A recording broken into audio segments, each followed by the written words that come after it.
Hi guys, welcome back to the podcast. I've been meaning to watch that.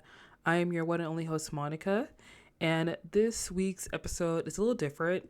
I decided to do a best of podcast for you guys.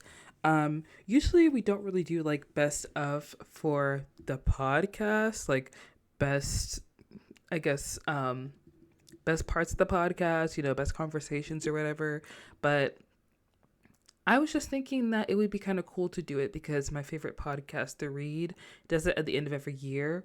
Unfortunately, I'm the only person who's editing this podcast, so like, I do not have all the time in the world to be editing stuff. As y'all know, being creative and working is a struggle, but we live, we survive, we thrive, we keep moving. Um, so yeah, I decided to put together some of my favorite moments from the podcast over the past year. There have been a lot of episodes, so this episode is a kind of short. I think I'll continue to do this throughout the year. If you guys like it, let me know. If you don't, that's perfectly fine. Go ahead and give it a listen. And also, just wanted to remind you guys to check out our Patreon. Check us out on YouTube, on TikTok, on Twitter, on Instagram, and all those things. So don't forget to tell your friends and family about your new favorite podcast. I've been meaning to watch that. There won't be any outro for this video because I'm just recording the intro. But thank you so much for listening. I really appreciate it. I love you, and let's get into it. I actually haven't watched Nightmare Alley, but I do Yeah. love that Guillermo, he's one of those directors who kind of use the same actors in his work, hmm which I do love because it has that like familiarity to his work, the same kind of people coming back, reviving their role. And like the first thing that comes to my mind when I think about that is Haunting of Hill House. How like that guy he Flanagan, uses baby. yes, He brings him in everywhere. Yep. Flanagan. It's like He brings you him are my little everywhere. puppets, and I will destroy Yes. your lives. He Let's puts bring them it. through hell. Yes, It's like a Ryan Murphy like almost, where it's just like let's bring Sarah Paulson into. yes, yes, yes, yes. Each and every time, he's like, "I will destroy your lives. Let's do this." It's just like, and it's different because Mike Flanagan, who is amazing in horror, like he's hmm phenomenal, and of course he will terrify you. But he also Oh does use like religious themes in his works, and he uses like personal trauma as well as family trauma in his works.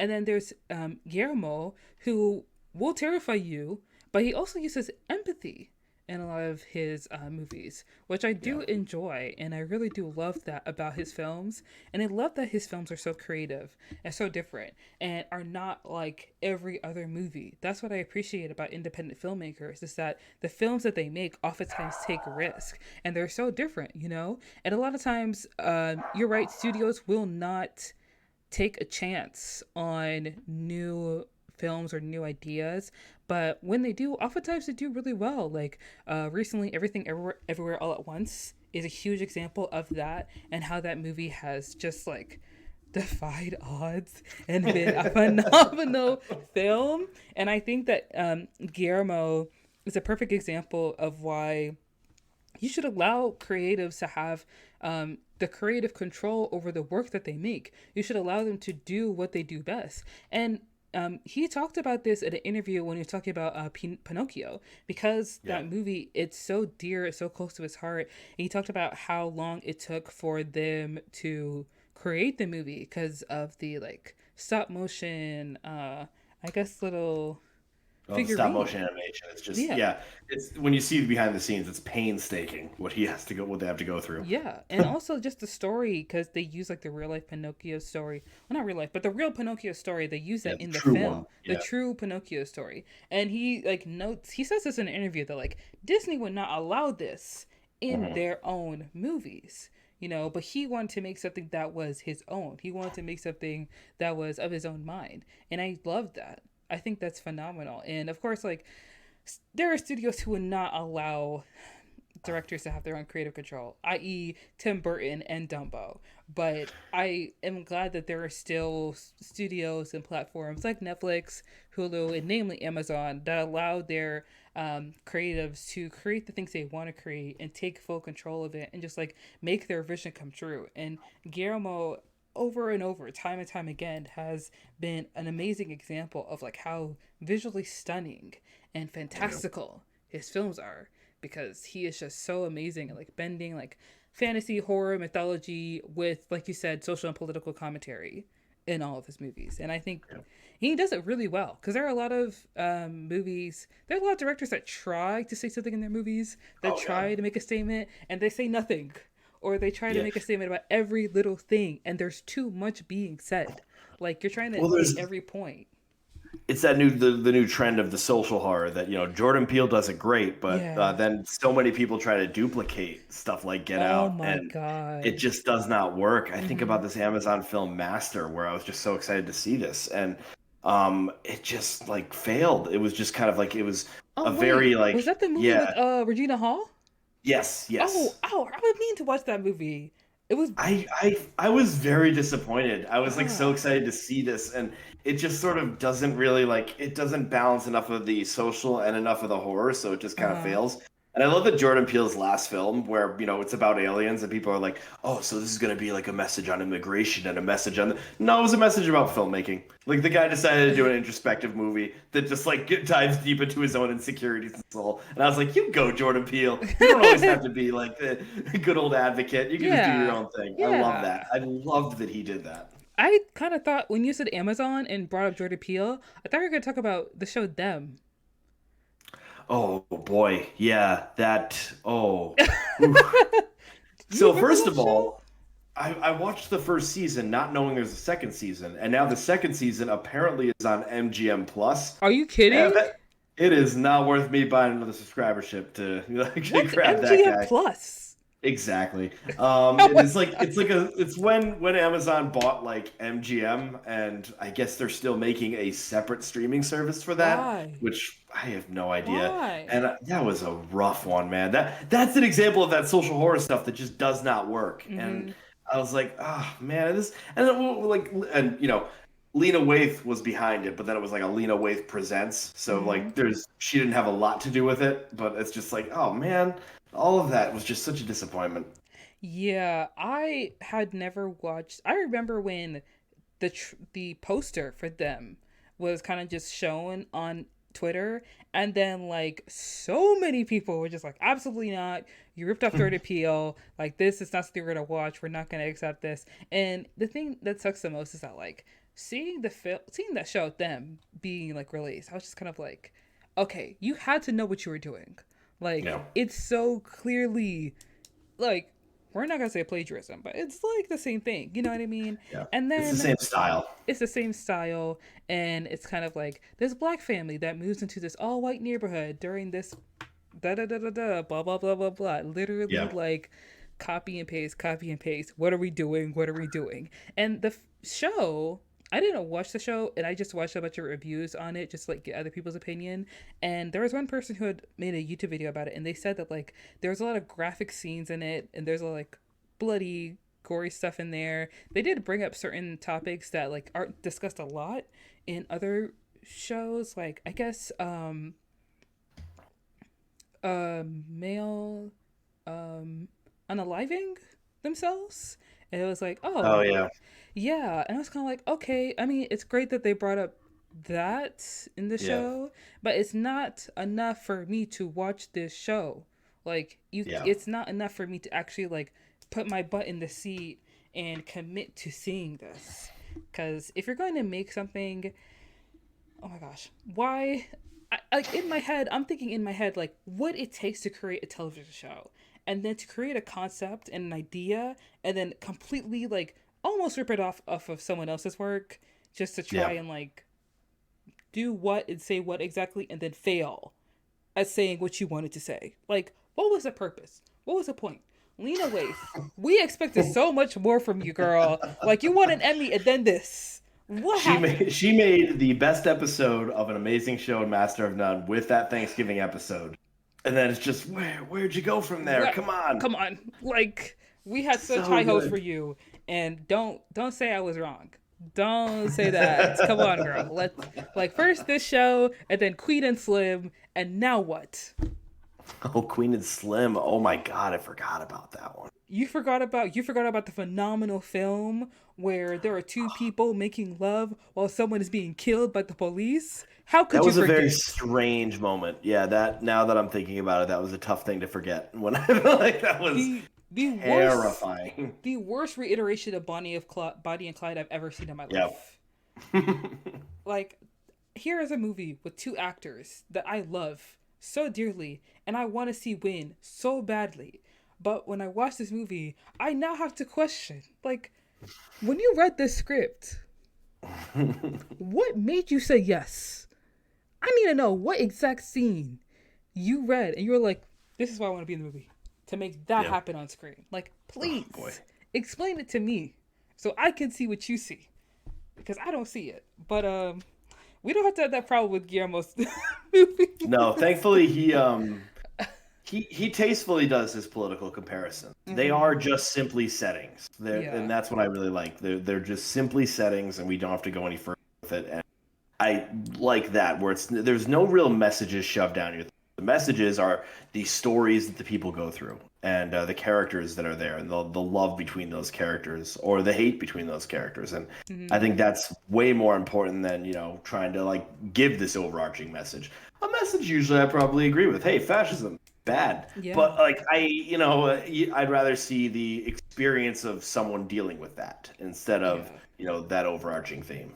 And I like that most of his films have any kind of like political event as like the backdrop of the movie, because that's kind of like how our lives have become, where any single thing you're experiencing, there is some strange political event happening in the back at that very moment. Yes, like right now there are kids graduating from college and high school, and right now in many southern states there are trans kids fighting for their lives just to exist, just to be able to like live their lives. Like, such scary shit. It's just right there in your face. And also I like that he does not shy away from that, because there are plenty of filmmakers that don't want to get too political, or they're excited to get political but not take like a true stand on like what the they're message trying to say. doesn't work.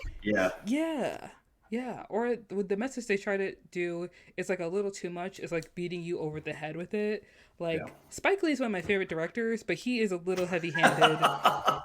He is so heavy-handed. I love him too, but he is like, all of his movies are a mess, and a lot of the times it works, and sometimes it just doesn't. I mean, that's what it is. Like, he intentionally does messy stuff, and I love that about it. But man, oh man.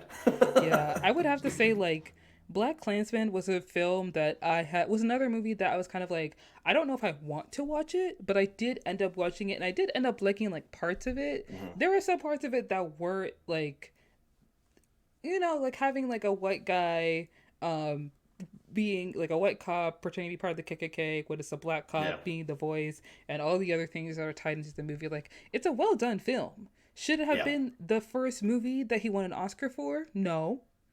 But, let's do the right thing. I mean, let's just face it. After he made Do the Right Thing, it's like, it's nothing but a downhill, man.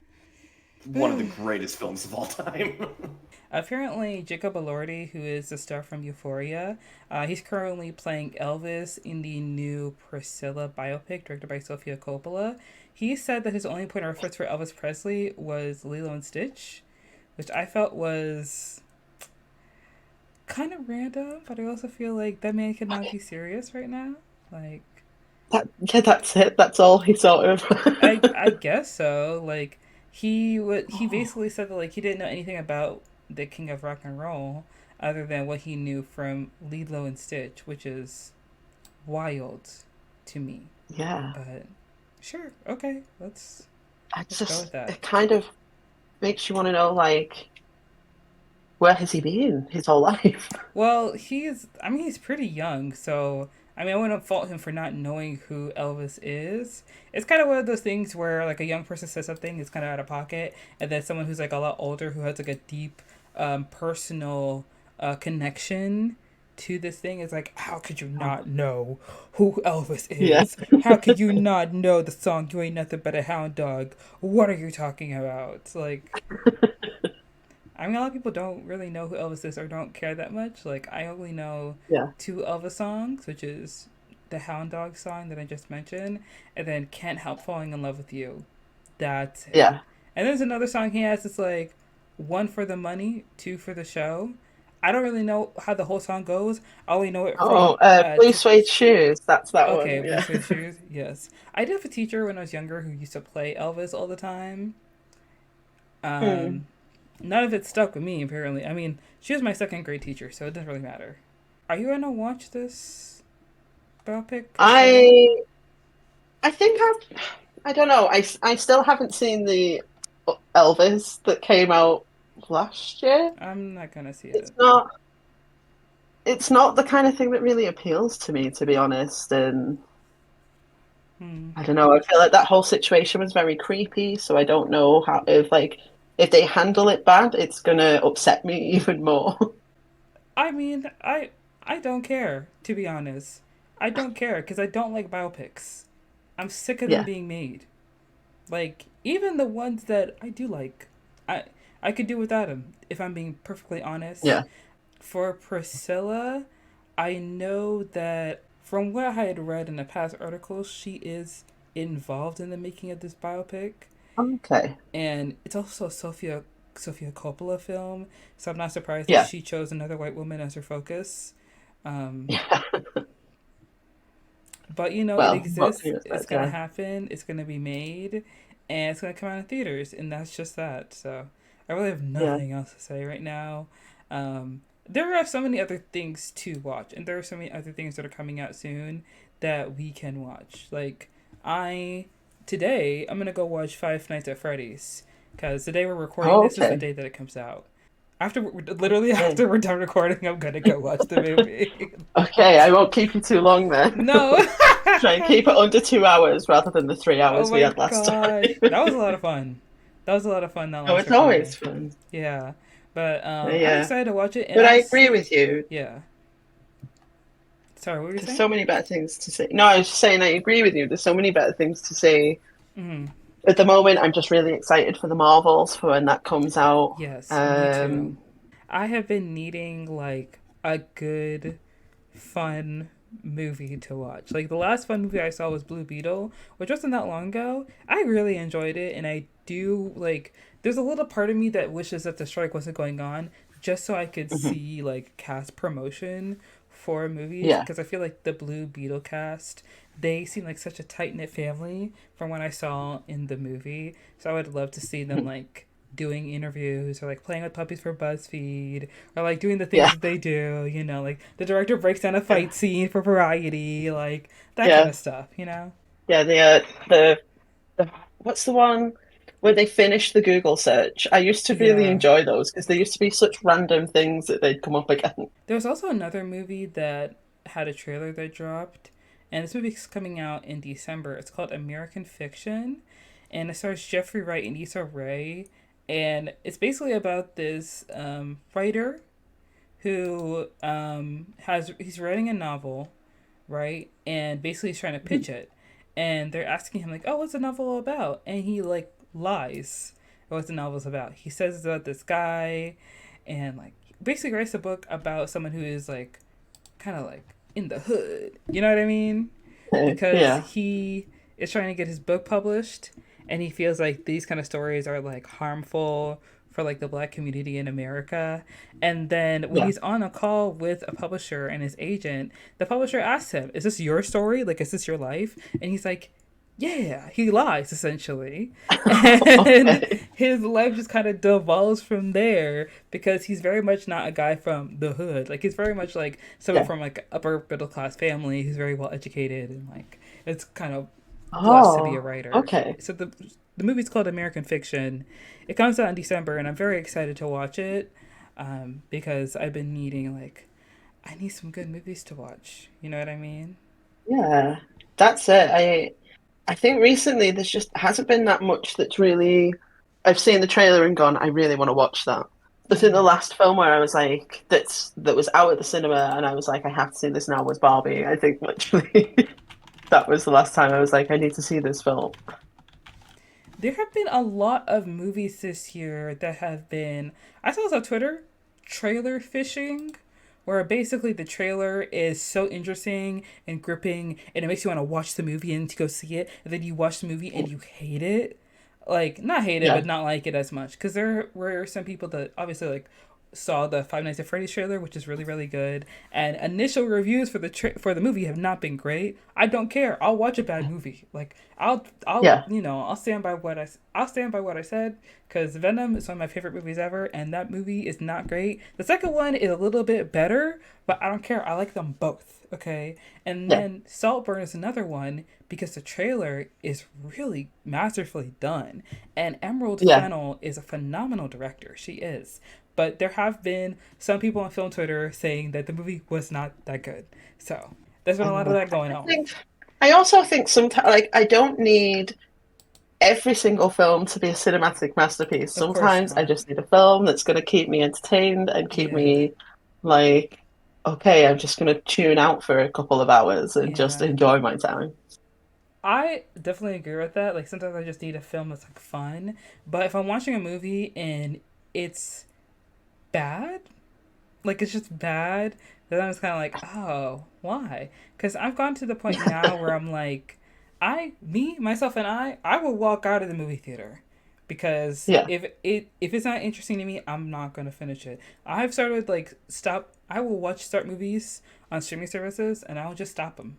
I'll just be like, you know what, I'm done. I'm yeah, gonna go rewatch Heartstopper instead of finishing this because this is a waste of my time. yeah. I did that recently with I decided to watch that film Old, the M. Night Shyamalan one. I haven't seen And it, but let me tell you something. No, go ahead, don't, go ahead, go don't do ahead. it. Don't watch it. I got to like this certain point of the film and it wasn't great, but I was like, I'm gonna power through because I like some of the actors in this film Mm-hmm. and I'm gonna power through this. And then I just got to this one point and I was like, no, no, I just can't. I just cannot do this. I don't know what it is about M. Night Shyamalan's recent movies, but it feels like Mhm. whenever hear about the film and you hear what it's about, it's like, oh, this is a good concept. This is a great idea. I want to go see it. Yeah, I want to see this and manifested as a film. And then you watch it and it feels like it starts off good, but then it feels like he started off with a good idea and then he kind of just yeah, like BS the rest of it. So then you're watching and you're like, okay, yeah, so what's going to happen? Like, what's next? What's the point of this? Like, I tried finishing Knock at the Cabin, and let me tell you something. yeah, First 30 minutes, I was just like, okay, you know what? I don't care who you pick. I don't care who you yeah, pick. I would just rather let the world burn at this point because this is so bad. yeah, Also, Dave Bautista is such a good actor. Why yeah. is he in this terrible movie? And I know people might not agree with this, but Sausage Party has some sort of like TV series coming out next year Wait, on Prime seriously? Video. Yeah. Seriously? Yeah. We can skip that one. We can go past Yeah. Sausage Party. No. I don't know, like any like animated project that kind of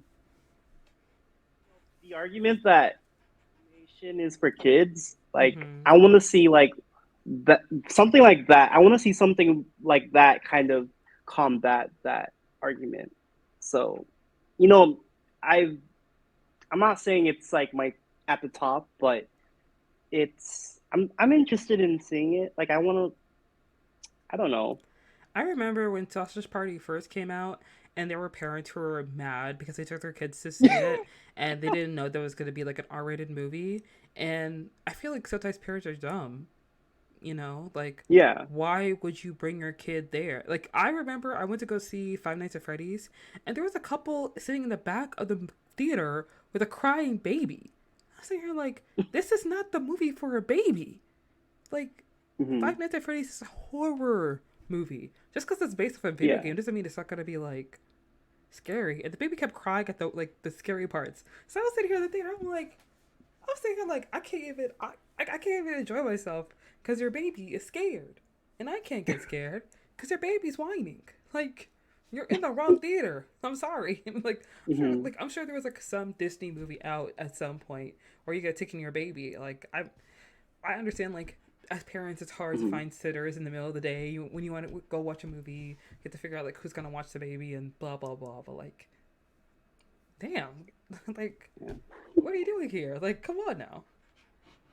Yeah. No, I agree with you. I think a lot of parents who do that aren't really educating themselves on these types of like situations, because I know like there have been other films where that has been going on.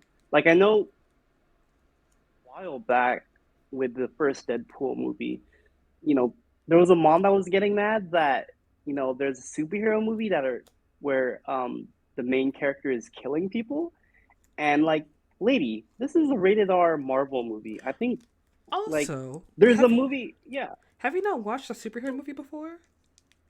Is this your first time here? Let's be so for right now. Anyways, you were saying?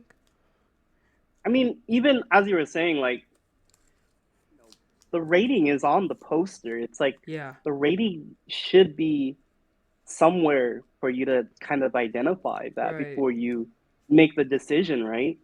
So, and I don't know if that's, well, I think that is the same case with streaming services, is they show you like rated M or rated whatever, right? Mm-hmm. So, people, it's like, it's like a I Spy or Where's Waldo situation.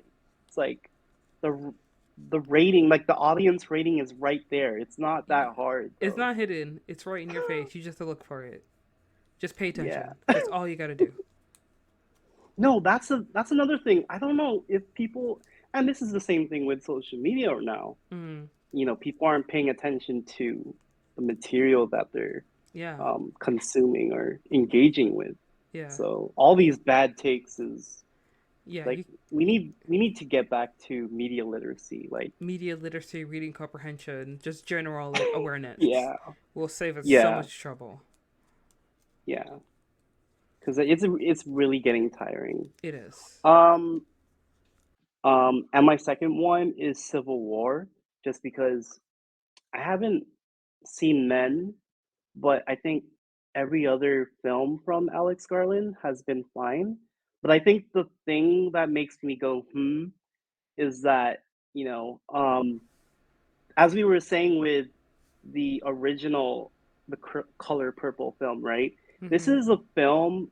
Civil War is a film about America, but it's not a story directed or written by an American. So it feels off that there's a perspective, being like projected here Like by an someone who outsider's is not like perspective. yes, yeah. So it makes me feel it's you and I brought mentioned this on a group chat. Um, Alan Moore's Watchmen. Mm-hmm. Alan Moore is a British man who his his source material for Watchmen is a critique on American politics, and he's a British man kind of talking about that. Mm-hmm. So it's it's I don't know, like when you put that, you need the right voice. I feel like to Yeah. make movies like that. So even like with Men, I haven't seen it, but I know Men, like, you can't make a movie, you know.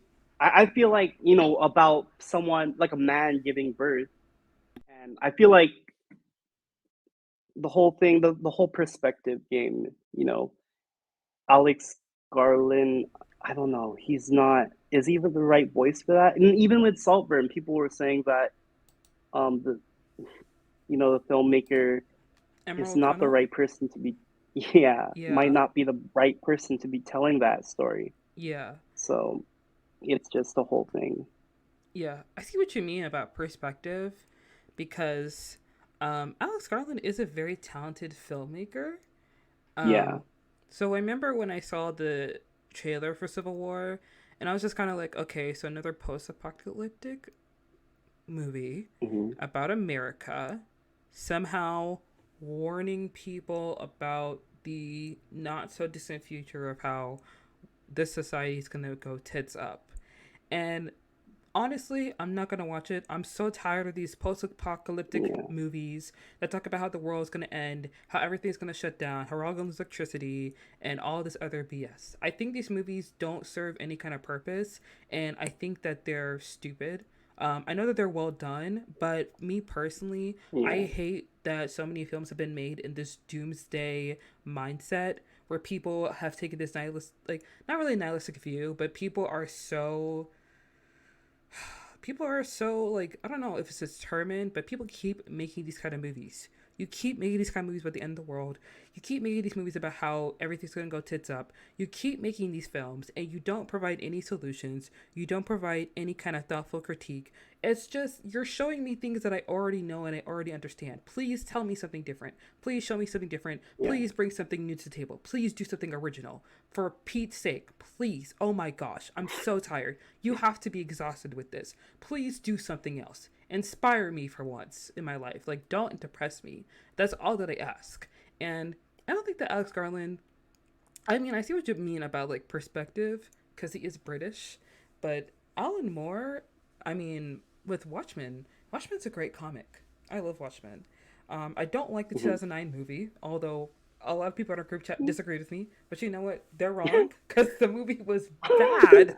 It was terrible. And honestly, the HBO show was so much better of a continuation for Alan Moore's comics. And I know that he doesn't like adaptations of his comics. I understand source material is important. Understand. But I think that the HBO show is the best adaptation, so to speak, or continuation of his source material. I really do believe it is. And I agree with what you said about perspective, because Alan Moore and Alex Garland are British. They're not American. But sometimes it's good to have an outside perspective on certain things, even if it's American politics and American society. Sometimes I feel like people who live in America are a little too quick to critique our country, because we can do that easily. I can do that easily on my own. I could say a lot of things about Britain that you would not like, Alex Garland. So maybe pipe down. All right, we didn't forget about the Boris bees and Johnson. toast people. Yeah, we didn't forget about Boris Johnson and everything else that's going on in your country. All right, the fact that y'all try to leave the EU and all the other stuff, you know, Brexit and everything. And you're right with Men. He shouldn't have made that movie, because that movie was terrible. I watched it. I feel like there are some parts of it that, like, you know, bring up a lot of thoughtful discussion. But overall, I feel like a man writing a horror movie about how hard it is to be a woman and all the other things that happen in Men. Did you really feel like your opinion and your perspective was so important and so needed? Did you really feel like what you had to say and what you had to bring to the table was something that hasn't been discussed before? Do you feel like you're that special? Because let me tell you something, babe, you're not. I think a lot of people have taken certain things that people understand about, you know, the female experience or politics, and everyone's still in this 101 level of understanding it, and we haven't graduated. We haven't moved past it. And at this point, I'm getting tired. I need us to move forward. I need us to level up. I need us to do something different. I need us to shake the table. I need y'all to read some books, please. I need y'all to do something else. And I do also agree with you about Saltburn as well. How Emerald Fennell may not have been the right, you know, person to create that movie. Because if you've seen Saltburn, you already know that, like, when you first watch the movie, you feel like you understand the motivations of the main character. And then as we get further into the film and get close to the end of the second act, you're kind of asking yourself, well, why are we here? What's the point? Why is he doing this? And you get to the end of the movie, it's like, what was any of this? Why did he do any of this? And a lot of people say you can just enjoy movies for what they are and just enjoy it for fun. But there's obviously some kind of message that we're trying to put in this film. And the message is not clear, babes. You know, I don't need you to spoon feed it to me, but I need to know if you know what you're trying to say in this movie. Because if I watch this film and I don't get what you're trying to tell us, or it's not clear, or you're not trying to say anything new or different, original, or anything that's truly, like, groundbreaking, then why are we here? Why did I spend close to 2 hours watching Barry Keoghan fall in love with Jacob Elordi? Like, what's going on? You know, don't waste my time, please. But And there's also that excuse from directors that, or even the writers, that, you know, it's up, like, they don't want to provide the answer or the explanation to things. Like, it's up to your interpretation. Yeah. And I know, like, Jordan Peele has said that about his movies, but it's like, That's different. it really, I mean, I think I feel like that's a cop out Yeah, sometimes, you know? yeah. Some films can be cop outs, and some are Yeah. like good enough where it's like you don't have to explain yourself Mm-hmm. because I'm on your side. Yeah. So And, yeah. you know, Donald Glover does that as well. I remember when This Is America, his music video came out, and he says, Oh, like, he doesn't read reviews, he doesn't read, think pieces. And him and his brother say that as well about Atlanta. And I know that's a lie because we talked about this in our Atlanta episode. Like, first season, mhm. Zazie Beetz' character was just his baby mama. She was just there. She had no true, like, discerning characteristics about her other than sleeping with Vern and being Lottie's mom. There was nothing about her that was Yeah, distinct. She was just kind of there. And it was because in their writer's room at the time, there were only men in the writer's room and there was like one woman. And in season 2, they have an episode where you learn more about Zazie Beet's character, Vern. Is it is it Vern her name? no. Ern is Donald's character. Um, Crap, I forgot her character's name. What is it? no. Wow. No, it's Vanessa. It's Vanessa, right? Van. Yeah, Yeah, Van. Vanessa. Why did I say Vern? Van. My bad. Yeah. Yeah, but then we learn about Vanessa and her, German heritage because Zazie was also born in Germany, and she is biracial as well as her character is, black and German. And it's good that they included that, but obviously there has to be some kind of like, you know, motivation to do that from fans as well. And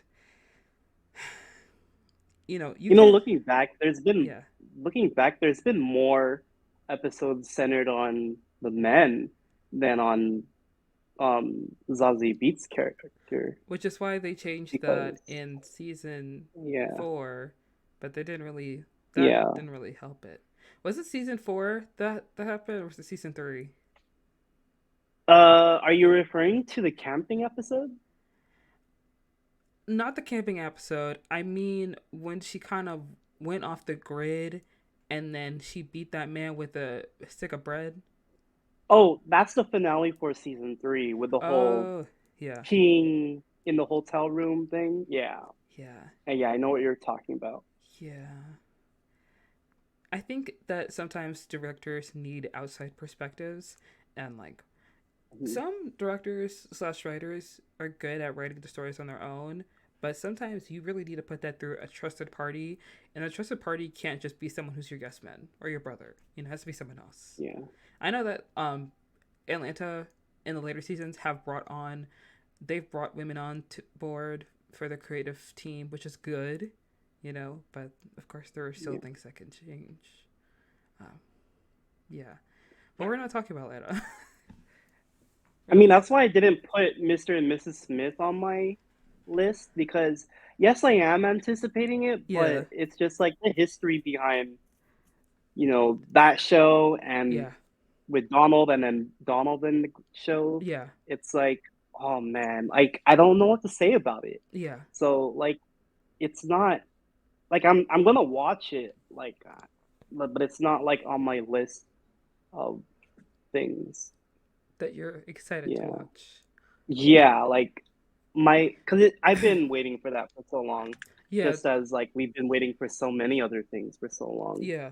So, yeah, I my excitement's not like up there anymore. mm, it's It's kind of kind of died like, down. yeah. Yeah. I agree with you. I have to say, I have to wait. I'm gonna wait for another black woman to review Mrs. Smith because I remember when Swarm came Mhm. out, a lot of people really liked the show because obviously it's kind of like a satire, I guess I could say. It's like Beyonce fans, even Mhm. though originally the show was supposed to be named Hive, and they changed it to Swarm. Um, and Beyonce made like a kind of joke or reference to the show on her Renaissance World Tour when she was doing America Has a Problem, and she's behind like the news desk, and she said, "So am I these hands, nigga." Like she did that little like call out to the show. So obviously, like she's probably not bothered by the show in any means, but I remember when the show first came out, a lot of people had really positive things to say about the show. And then I kind of waited a little bit because I wasn't sure if I was going to watch it. Because although I love Dominique Fishback, Yeah. and I think she's a phenomenal actress, and she should get more nominations for her role in Swarm because that show is so good. And I'm glad that Billie Eilish did get a nomination for her role in Swarm because she is so talented. I'm happy for her. I'm glad that she got cast in the show. I know she's so talented. Um, Even though I want to support Dominique, I was kind of hesitant to watch it because I've already seen Atlanta, Hmm. and I remember I read this interview that Donald had done. He talked about how like Dominique or like the character she plays has to have like animalistic traits in a way. And I'm like, animalistic? That's not a really positive way to describe your black female character, you know? Because black women are often masculinized and like not seen as humans in a way. And a lot of black women had watched the show and they were saying it was good, but there were some things that could change. And it's like, okay, like Atlanta, got it. Got it, got it, Hmm. got it, got it. So we haven't changed, we haven't adjusted, we haven't learned. So Mr. and Mrs. Smith, I'm sure it'll be great, but people have already talked about how like Donald Glover only likes white girls and Asian girls, you know. And now he has a whole show where he has an Asian wife. And you see that with the casting with Mrs. Smith. So Yeah. It's yeah. fine. I mean, I didn't want him to like I don't want him to cast a black woman for people to like for me to like him. I already think Donald Glover is like a renaissance man in his own right. Okay, he's one of the most talented people we have. He also did that interview with himself where he talked about whether or not he's like scared of black women or not. Yeah. It's just a whole lot of weirdo behavior, and it just makes it so much easier to like him when he doesn't talk or doesn't talk too Hmm. much. You know what I mean? Because it, you know, I my first thing with him was I've heard Heartbeat in 2011 on Mm, the radio, and then from then I'm like, oh, I want to see what this guy does, and then to kind of like hear about things like these things and being not a stan but like a fan, yeah. like a admirer Uh huh. of the work that you put out, Yeah. like it kind of like it kind of makes me feel like I don't want to like voice any support like that. Mm. Like I don't want to voice too much support Mm. just because that's the type of person that we're now perceiving you as. Uh huh. So, and I agree with you. Swarm, when because I had to see it, I had to review it early, um, right before it released, so I had to see it twice over, Mm. and just the way I, the way that Dominique Fishback's character, I forgot her name, but the way that her character is portrayed is like, I wish I gave it a 4 out of 5 Mm. on Letterboxd just because I know people gave it like 4.5 or a 5 out of 5, but it's just the way the story is told, and people weren't too sure about what the message was. Yeah. Like I did, like I kind of had to like develop the idea myself in writing, so I kind of like knew what the aim was, but it was just not a good execution Mm-hmm. in like terms of the story and the characters, because the idea is there, but if you're not doing that with your actors and like the story, then it's just It's kind of like, what the point? What's the point? yeah. Yeah. Well, to me, this is something again that I think is interesting about the film because Mm-hmm. there are so many people who do eventually who are either in Lydia Tarr's age group, in her Mm-hmm. sphere, in her circle, who are telling her who clearly know a lot of these ethically dubious things that she's done in the past, a lot of Yeah. these abuses of power she's done in the past, and either they do not call her out, Mm-hmm. they do not punish her for it, or they are afraid of her because she has more power over them. Yeah. And so it's quite easy for her to say, well, you can separate the art from the artist. You have to sublimate yourself to the art. You must get rid of your own ego and your own thoughts about the artist. Of course she can say that because she had never actually faced her own reckoning yet on the relationship between her personal power and her art. Yeah. No, you're absolutely right. Because she also says in that whole monologue she has, that, like, the problem with enrolling herself as an ultrasonic epistemic dissident is that if Bach's talent can be reduced to his gender, birth country, religion, and sexuality, so then can yours. Which I can understand. Right. Her being a woman and being like the first conductor, she's worked so hard to get to where Yeah. she is, and she's fought so hard to get there. And Right. I can understand how she's protective of that from the hard work that she's put into the Yeah. place she is at right now. But that doesn't take away from the fact that, like, as we've seen in the movie, and like you said, there have been many times where she has abused her power.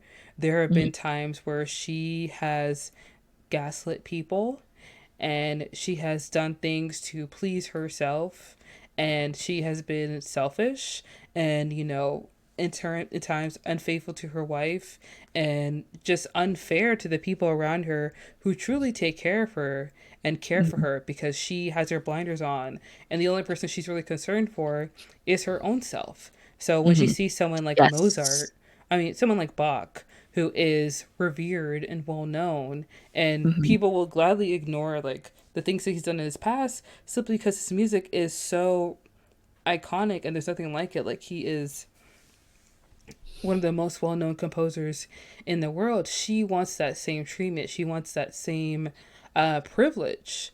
And as a woman, she's had to work hard for what she's gotten, but that doesn't take away from the fact that, like, girl, you are not a great person. Like, Totally, totally. It's one of the most fascinating things about her as an anti-hero, which is mm-hmm, her capacity to never to like in those moments to never make the connection between, you know, between personal actions and art, and to constantly be self-serving, constantly only be looking out for herself and her own actions, and the consequences not hitting her until they do. mm-hmm.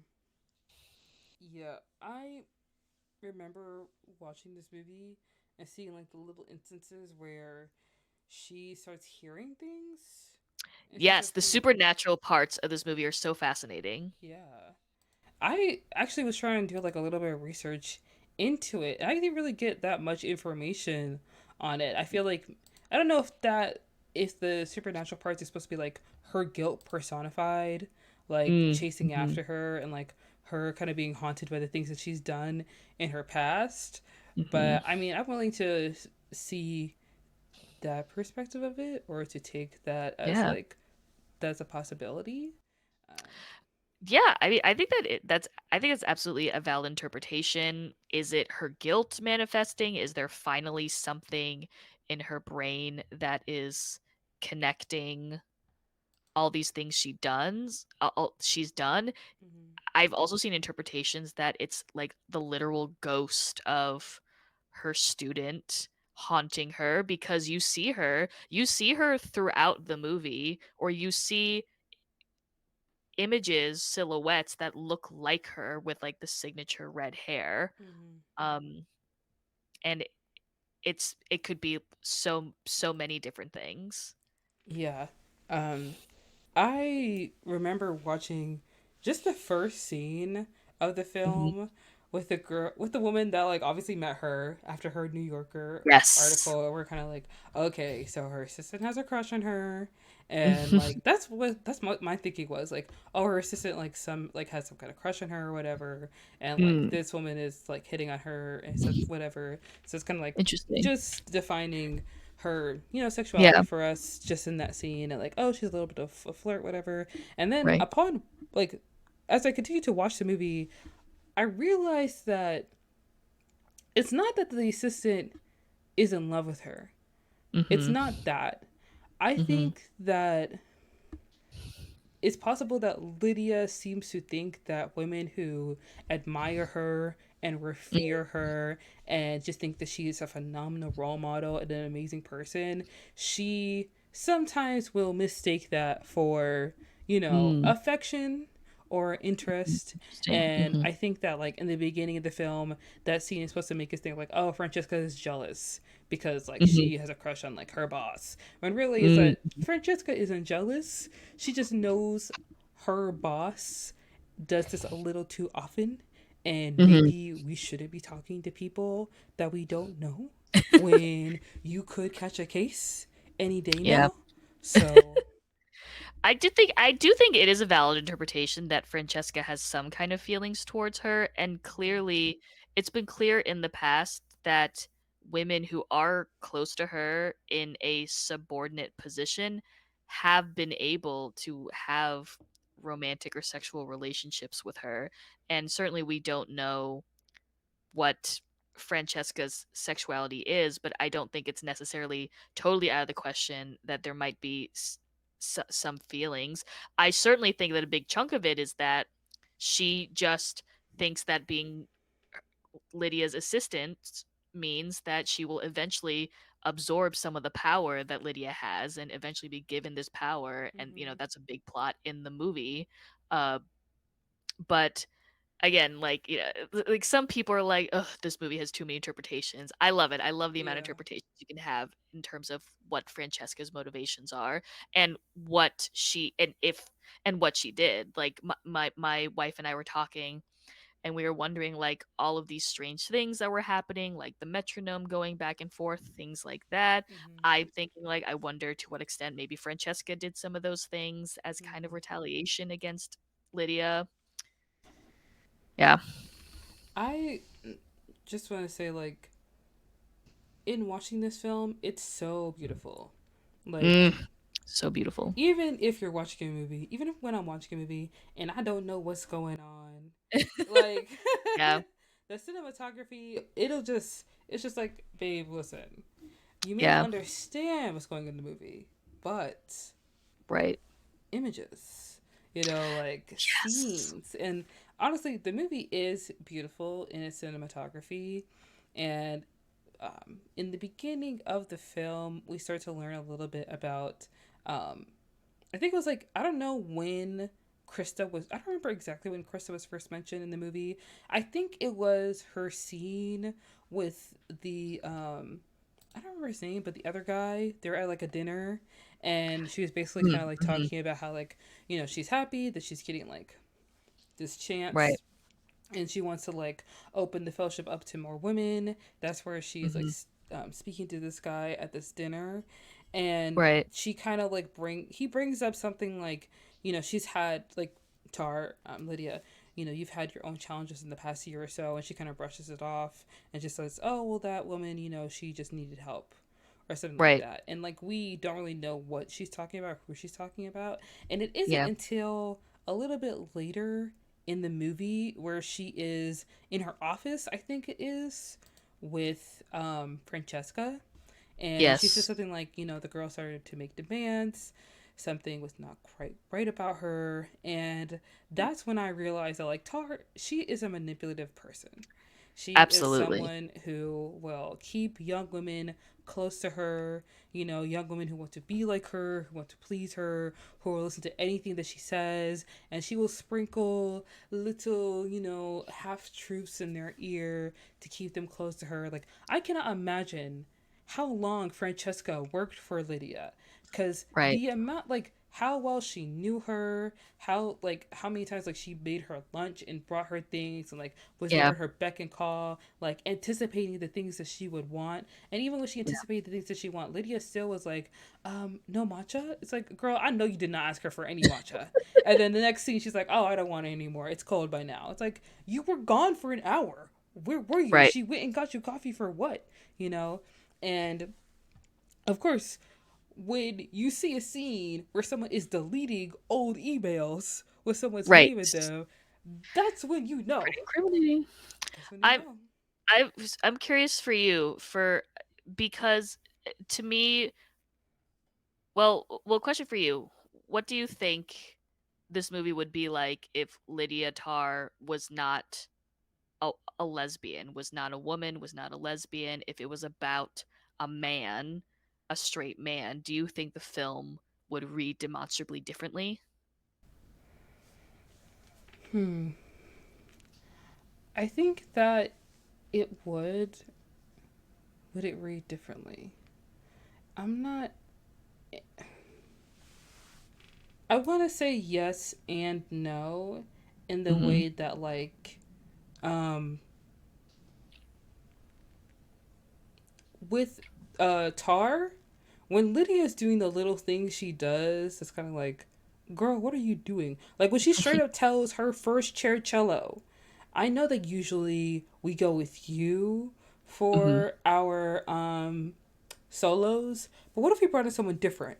And everybody in the orchestra is like, girl, why would you straight up ask her this? And her as the first cello is kind of like, um, I mean, yeah, we don't. I mean, if that's what you want to do, then like, yeah. I feel like if it was a man in that scene, it would probably be the same thing, but Mm-hmm. then like she probably wouldn't have been met with like such silence, but Mm-hmm. maybe like a little bit more of like, oh yeah, like a little bit more enthusiasm. Because oftentimes when women are in roles of leadership and they want to make choices that people don't like necessarily agree with, people are a Yeah. little bit more apprehensive. But men in a leadership role, it is typically seen as like more natural, you know. Mm-hmm. And whenever they have a suggestion that is like a little bit against the grain, people are like, oh yeah, of course, like of course we'll try it your way. Like why wouldn't we try it your way? You know what I mean? So I Mm-hmm. feel like with a guy, it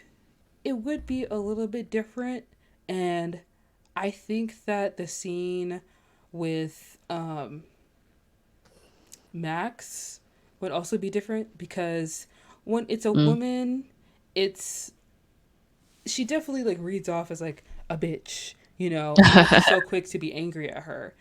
Right. Maybe if it was a guy in that scene, I'm not saying that he would be more receptive to it, more open to Mm. it, but he probably Interesting. wouldn't have called him a bitch. You know what I mean? Mm. I feel like Mm-hmm. of course he would be upset, but he Right. probably wouldn't have said anything in that way because Lydia is a woman dominating that scene, and that is a man taking Yeah. control of the room. And Max probably would have felt a lot more intimidated and less shamed by it because of Yeah. the That's interesting. masculinity that kind of like Yeah. is hitting. Is hitting. And I also think that if it was a man, um, I don't feel like he would have been able to fly up to the Philippines and continue to like conduct music. I think that would have been it for him. I think Really he would have just like interesting. packed up all his stuff, moved to Bora Bora, waited for it to die down, and then come back. But not to the Interesting. yeah, and probably go back to the States. Yeah. You know, I'm not sure if Mm. is the movie set in the US? It's not, right? A lot of it is set in Berlin. Yeah. Yeah, but like the penultimate section, like the last section is somewhere in Southeast Asia, and the penultimate section she's back at home in like New Jersey, for a bit. Mhm. Yeah, I feel like with a man there would have been a lot of things that are a lot more different. I know this for a fact. If Lydia Tarr was like Logan Tarr or something like that, Yeah. let me tell you something. The guy would not have usurped her for being Mm. conductor. He probably wouldn't Interesting. have. They probably would have stood by him. Because each time she had a meeting and she was trying to, like, you know, talk about Krista, it's like, oh, she was Yeah. deranged. She kept making demands. There's something Uh off huh. about her. Like, Interesting. the way that she says it, because it's coming through, it's because it's coming from a woman, it probably would have seemed like shrill. It would Mm. have Interesting. seemed, you know, like obviously she's trying to hide something. But from a man, men know how to spin things about women Mm. sounding crazy because they've done it since the beginning of time. So he probably would be like, you Interesting. know, she was really talented and she was a great woman. But, you know, she had problems, she had issues, and like I was trying to Right. help her through that, you know, through her issues, but like there's only so much you can do with somebody. You know what I mean? Very Like he interesting. would have been able to sweet talk his way out of it, and he probably would have conducted, and then he would have taken a leave of absence, and then he Mm. would have just gone to Bora Bora. Like that's it. You know, so the movie would have been a lot different if it was a male Yeah, conductor. Is what I think. I hear that. Hmm. I also think the movie would just be a lot more contrived. If it was a male conductor. Like I think if Tar was about a male conductor doing all of these things, I think I would be like, ugh, do we need another movie about abuse of power and how men with power can be terrible? Oh yeah, that's another thing. I didn't know what this movie was about. Oh, really? I didn't know what this movie was about. All I knew was that there's a film Tar. It's starring Kate Blanchett. She is Yes, phenomenal in the movie. she And is. another thing that I knew was that people thought it was a biopic, and that's why I thought it Uh, was nominated for Academy Award. I thought it was a mm, biopic for a while. And if someone had told me that this was a film where Kate Blanchett plays a woman who seems like a little flirty with women and actually has like several allegations of abuse behind her name, yes. I don't know if I would even watch the movie. And the fact that that wasn't Mm, even like, it's interesting that like in the promotion of this yeah, film, in the marketing of this film, this is not brought up. Like nothing in the film was really brought up. Like it's just right. Kate Blanchett. It's Yeah, just it her. is. The marketing is very opaque, and it's about. I Yeah. feel like the marketing is all about the grandness of the woman of Lydia Tarr and Mm-hmm. how, and also kind of filling into some of these sort of supernatural elements, some of the mystery involved because there is some mystery here. Mm-hmm. But watching the film, it is so fascinating how, for me, and I mean, a lot of people have said that Tar is about cancel culture. I don't necessarily think it's about cancel culture. I think cancel culture is certainly a plot point. I think it is about abuse of power and how anyone can abuse power, and power does not have a type. And to me, that was what was interesting. I think if Lydia Tarr was Logan Tarr, I think that'd be pretty contrived. But Mm-hmm. seeing it be done by a lesbian who takes advantage of women and who has this reputation of uplifting women and yet behind closed doors abuses the people around her, to me, that's a much more fascinating Mm-hmm. series of events and discussion points about the nature of power and how it can manifest and what what do you do, what can you do about it? I also think that it calls into question just her relationships in general. That like Absolutely. after we find out that like it's not just Krista. Oh no, No, there were other women there. Then I'm thinking totally. like, okay, then how did her and her wife start dating? Like how did Right, this like really happen? totally. Like her wife is literally her concert master, so basically her right-hand woman. Mm-hmm. Lydia, all of Lydia's relationships, they are all fraught with power. She does not have any relationship in which she has less power than the person that she's talking to. Mm-hmm. It's just so fascinating how she's so self-serving, manipulative, and always needs to have more power in the relationship. That's why it was so like I'm not gonna lie. That scene with her and like us watching her become fascinated with the cello player Mm, and watching her like get close to yeah. her a little bit. Like when she walks in the towel, like she Mm, opens the door and she's like in her bathroom and mm. like the other girl's hair is wet Oof. too. I was Yeah. immediately like, is this gonna turn into what I think it's gonna turn into, or am I a Right. pervert? Like, what? Well, yeah. Well, that's something about the film. I think you are on the edge of your seat a lot with what exactly is Lydia going to do. Hmm. I, and to me, it's something that is kind of despicable about her, which is that she's so clever in knowing what line to cross and not cross, and just having these little moments where she can insert her desires to other people without totally crossing that Hmm. until she knows she has like total power in the situation. Yeah.